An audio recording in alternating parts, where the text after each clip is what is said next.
Alrighty, hello everyone, and welcome to another episode of What's on My Mind, where I'm just going to be talking about stuff that's on my mind and just generally working through some issues via recording. Okay, last one of these, I did come out as a pretty, I guess, how would I phrase this, divisive topic with a pretty radical stance. And I guess this episode's just going to be looking back into the background of why I was there, like why that's my stance and what's going on with that. Mostly the sociological and philosophical backdrop for it. So some preamble. I ascribe to the Thomas Hobbes school of of the belief of how societies form and what societies are. And there are some, like Locke, I believe it was his contemporary, but it basically boiled down to, are humans basically good or not? Some believe that yes, and that over time, because of this, societies will reflect the greatest good they could possibly be. And that is their natural state, because people are basically good, we will eventually reach the, I guess, ideal society, the utopia, because that was the contemporary book, was Utopia. Not Hobbes. Hobbes was the Leviathan. You see, they said that eventually, basically, people will be as good as possible. Hobbes laughed his ass off that. He said, haha, oh my no. And in a paraphrase here, he said, if humans were left to their own devices, life would be primitive, brutish, and short.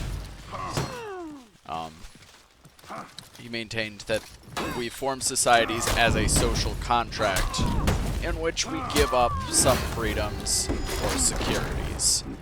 And before people go all American freedoms and freaking, I don't remember which founding fathers, he who would sacrifice liberty for security deserves neither.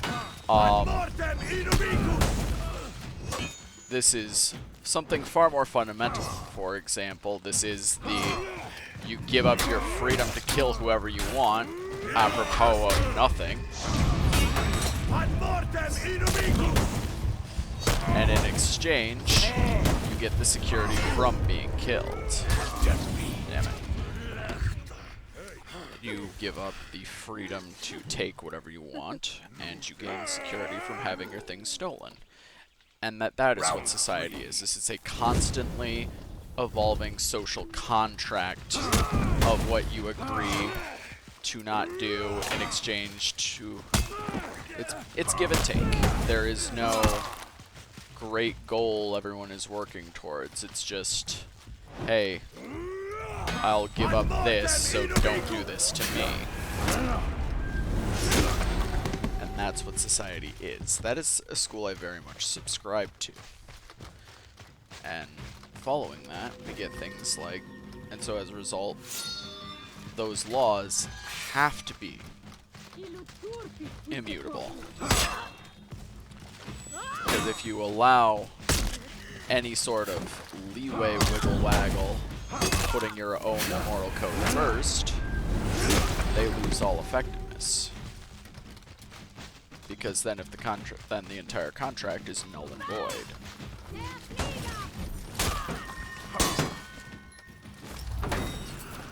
It would basically be how they look at it. How we look at it, I guess. Why am I saying they? I'm part of this school of thought. Victory! Good job, Ninja. That's where I come from there. And so, when I say, so it basically boils down to change the law, renegotiate the contract, don't break it. Don't make that contract null and void because you don't like 1 or 2 points.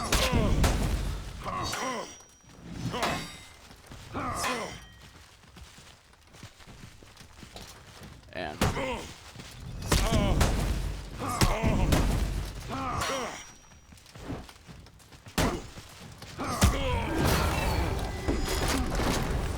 And so then, of course, there is the counter-argument.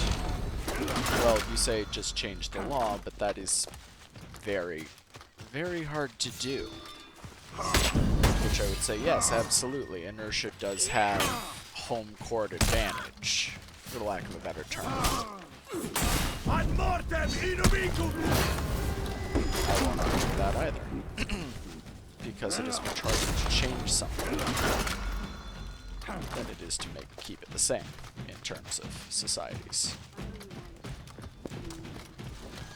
Because you see, every idea starts deviant, whether we like to admit it or not. It starts as an outlier. And the people least likely to have those outlying opinions are the elderly and the people basically in charge of the old system. Since they're firmly entrenched as it is, victory! They have a vested interest in keeping it the same and have the power to do so more readily. It's just the way it works. Example, go 200 years ago, bring someone from then to nowadays, they'd be convinced that society had collapsed and that, depending on where they came from, Satan had already won.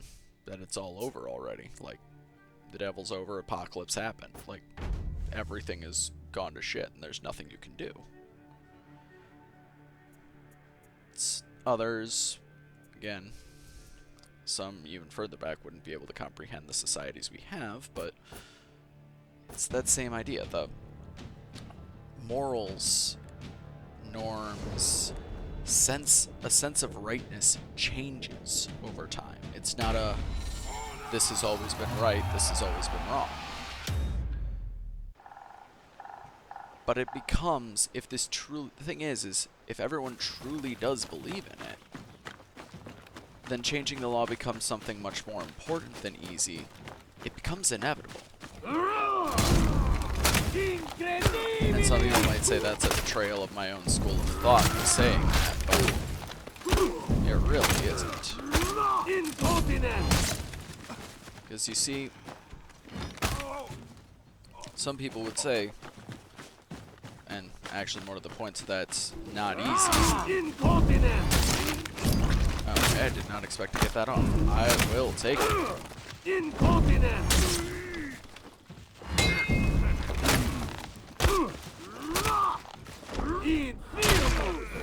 Damn it, I was hoping that would kill him.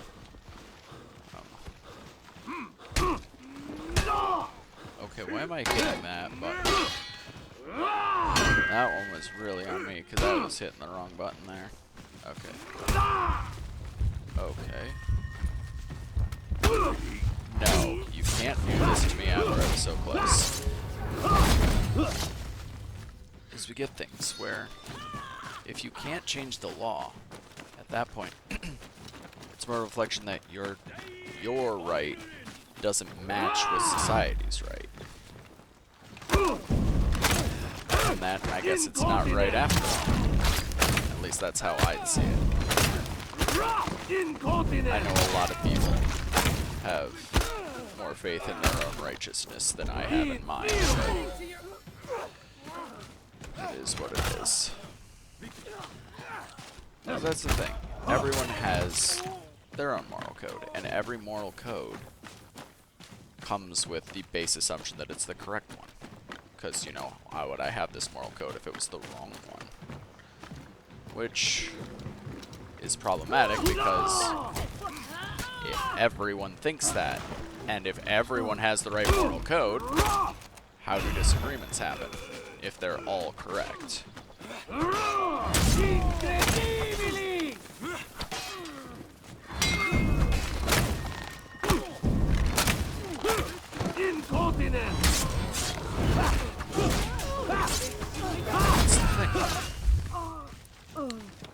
That's why these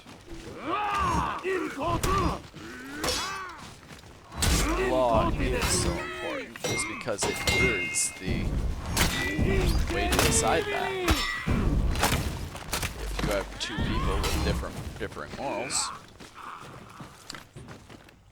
that's where the law comes from. It's the morals we can all agree on, given a more codified form.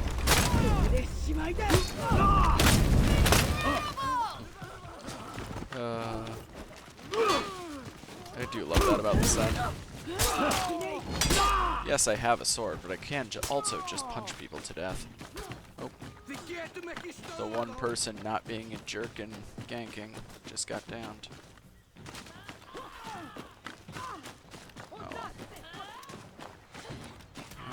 Oh. Oh, this is not something I wanted to face.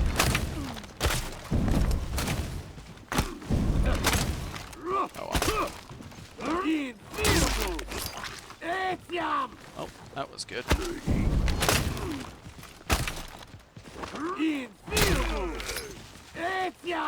He's probably just gonna let me do this too.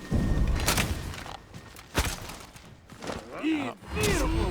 That was depressing on a lot of scales, but perfect. Just because I literally beat him to death in a corner that he physically couldn't get out of. Oh well. Get good. Oh hey.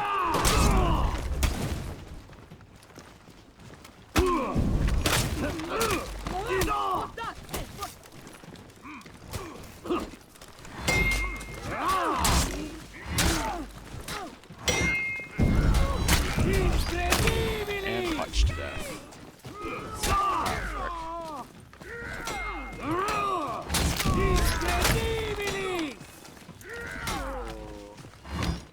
That was close. I am.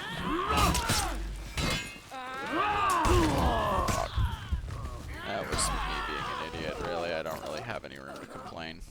But, you know, that's the thing. Look at the civil rights movement. Look at the Free India movement, which I actually have. Those are actually a lot more similar than you'd think. Aside from just the group that was repressed as oppressed, not repressed there really, but they're right. Their freedom is fine. Since they're also ones where a pacifist is given all of the credit for the liberation, while we ignore that there was a very strong militant arm as well, who was, well,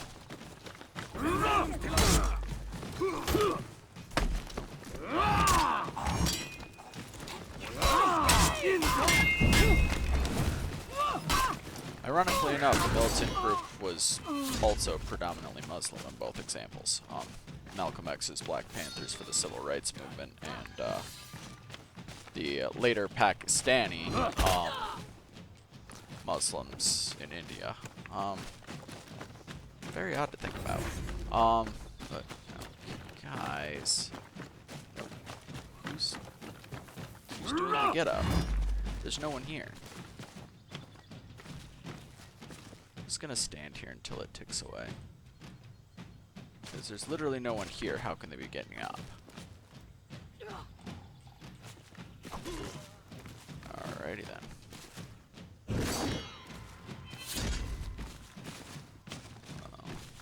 Hopefully they'll either run him down or... Nope. Instead he's gonna do this again.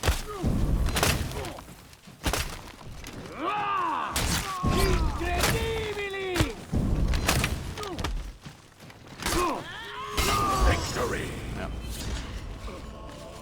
But yeah, in every instance, the norms previous were that it was perfectly okay, that this was the way it was. And they got their freedom anyway.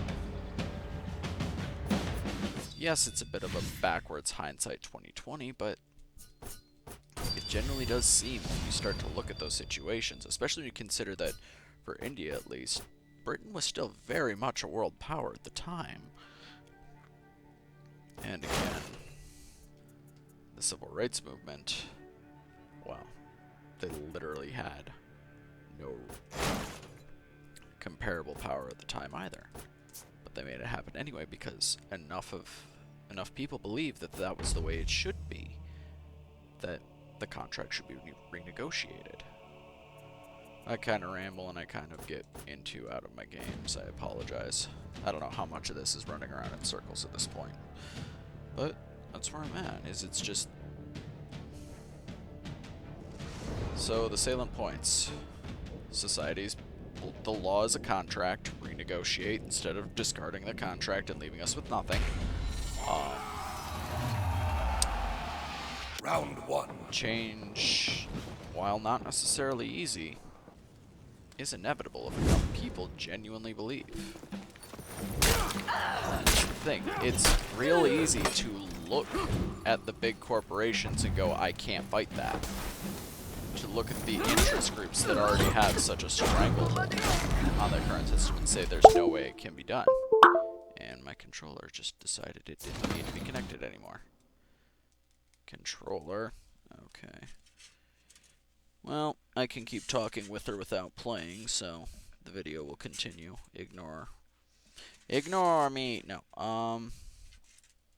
Ignore 10 seconds while I try to get my controller a bit more stable. And there we go. Back to the TLDR. Even my TLDRs get interrupted. But yeah. It's very...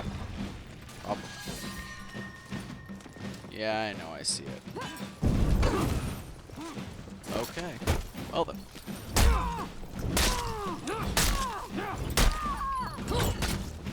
I mean, if they're gonna give it to me, I'm gonna take it.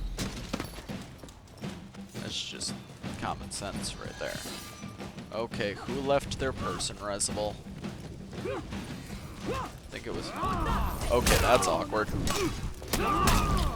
Victory! And that's the beatdown. I kind of miss my Apollyon shield, but this one is significantly better. Round two.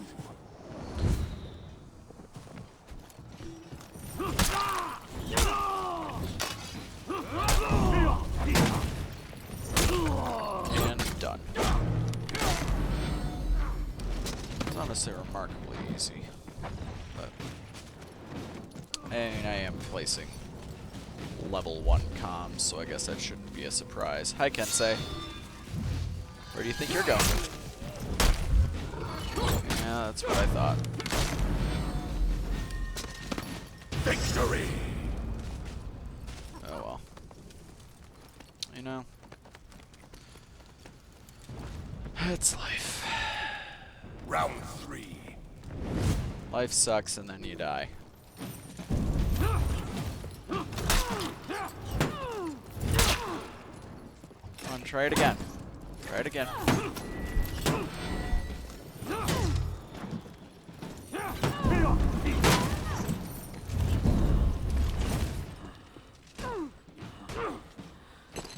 And done. Granted, she can be gotten up, but she's done. It's like a beacon for the comms. If you down it, they will come. Basically. Hey, loser!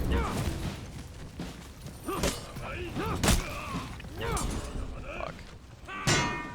Parried, motherfucker. Try it again. And done. Man, I've had to drop you every time, and you haven't even been my opponent. Victory! Oh.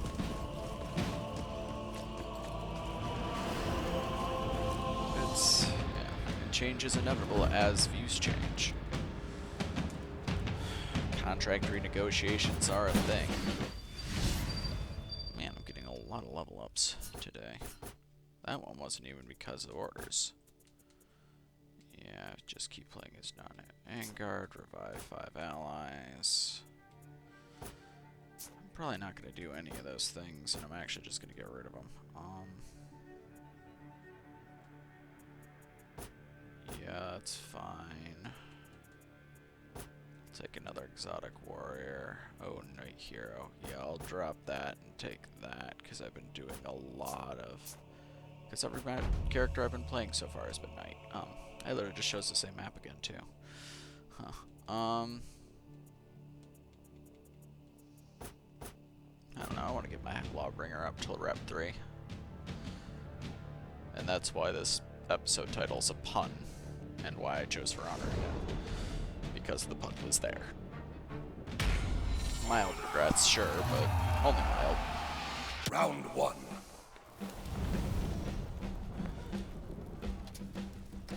Oh, look who it is again. It's me, Austin! Nice try.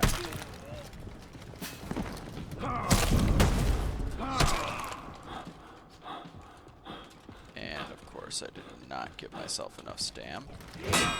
But he did give me the kill anyway. Next snap. Alright. 3v2. Oh, hi Orochi. Okay, 3v1. Orochi's probably gonna get the revive unless someone's watching it. They are not. This is going to go very poorly for me. Or not. Okay, thanks for knocking me out of my execution, asshole.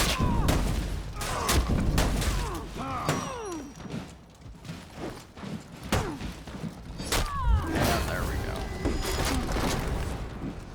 But yeah. Victory! Why are you spamming help? It's already over.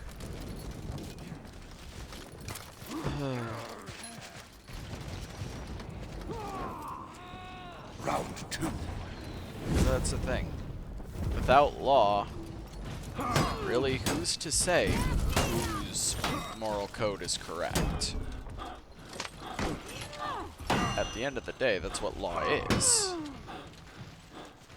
It is that correct. And without it, there really isn't a measure we can use. Otherwise, we're just using bigger megaphone diplomacy, and failing bigger megaphone diplomacy, bigger army diplomacy, which in this day and age is more than a little messy, considering we're pretty sure the nuclear stockpile, global one of course, not just any countries, is still large enough to destroy the atmosphere a couple times, which nobody wants. But hey,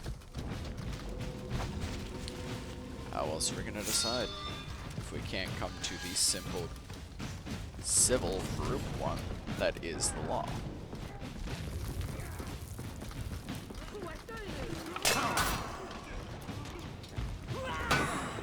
Why'd you go for a heavy? You're a bulk.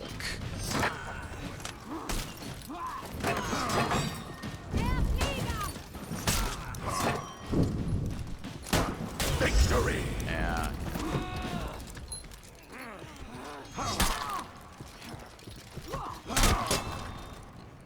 That was fun. Round Anyway. 3.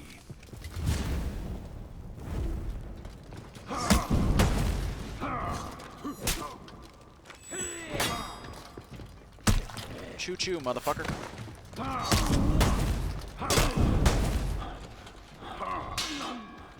Alright, so I fucked up there.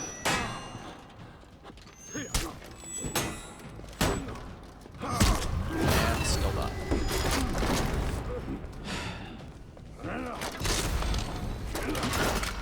That's the thing. My moral code is right. Why?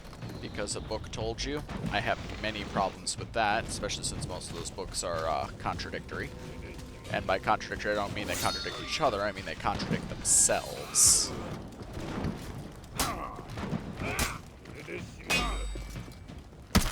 Nope. And I might as well. Got my thanks. Yeah, I know. Victory! No, because my book told me. Because my parents taught it to me. Yeah. What makes you right? What makes your moral code right? Because it's mine. That isn't viable. Just isn't. That's an assumption. Pin a bell for me. I read that as pinball. I'm sorry, but I did. It looks... They both look so good, but I don't want anything to do with either of them. I need to wrap the episode up anyway, so I'll just do customization looks. I hate how they do that now. Let's see, how does this look? It fits the handle significantly better, but I'm not sure about the spike with it. With both of these, really, but I like this look better. And you know what? Yeah, I'm gonna upgrade it to 10. Because, you know, why not? Which, of course, means I don't need this.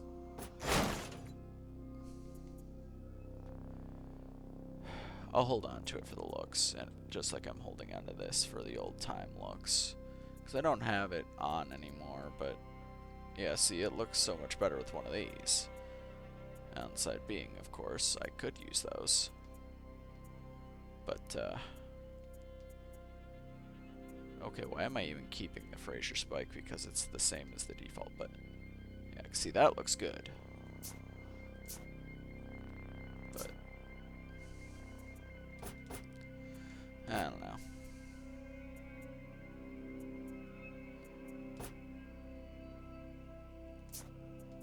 I have two of literally the exact same thing. How about that? Wait. Okay, no, they are different. Cool. They're the same stats, though.